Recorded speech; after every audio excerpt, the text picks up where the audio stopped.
going to say PCS Trade Union, Mark Serwotka, a fighter standing up for many of us workers in struggle at the moment. Mark Serwotka. Greetings, comrades, and for those people listening across the road in the Treasury, leaning out of the window, let's give them a message. If you think the rich people in this country should pay their taxes, shout as loud as you can.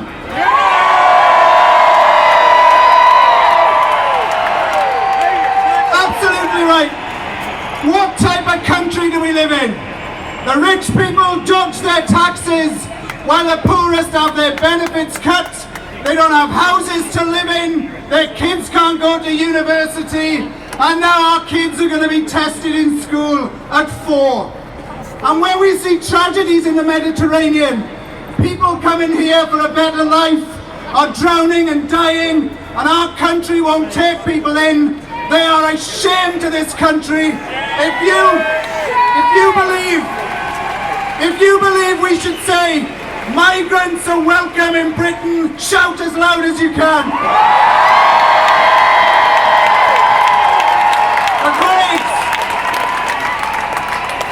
We're shouting loud. The trouble is, that gang over there are deaf as doorposts when they want to be. So do you know what?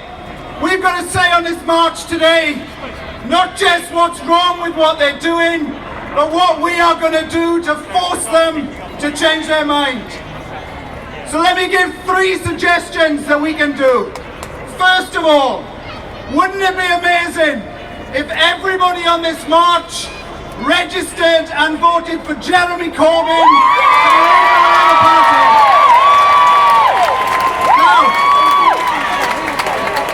I'm not a member of the Labour Party, but I tell you what, imagine that debate on telly the other night without Jeremy. It'd be the most boring bloody TV we'd ever seen.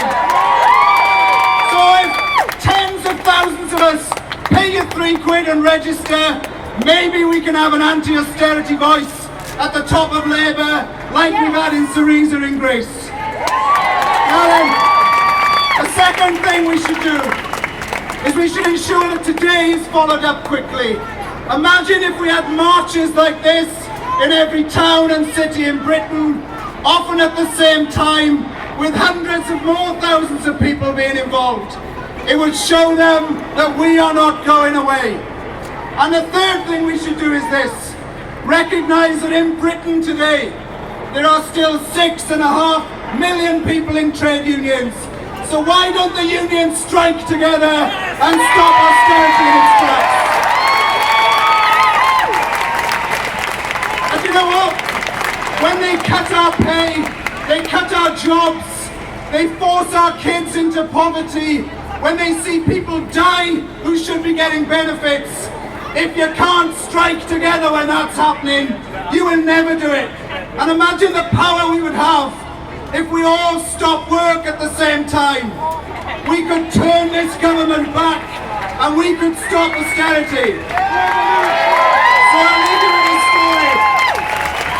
We have members today in the National Gallery approaching their 40th day of strike action against privatisation. Now they're on this march. If you support the strikers and are against privatisation, shout your heads off as loud as you can.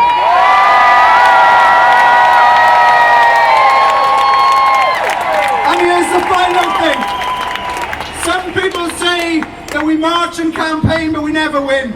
Let me tell you a story about PCS that won. We represent members who work in, of all places, Windsor Castle. If you don't know it, it's where the Queen lives when she's not sat on her throne.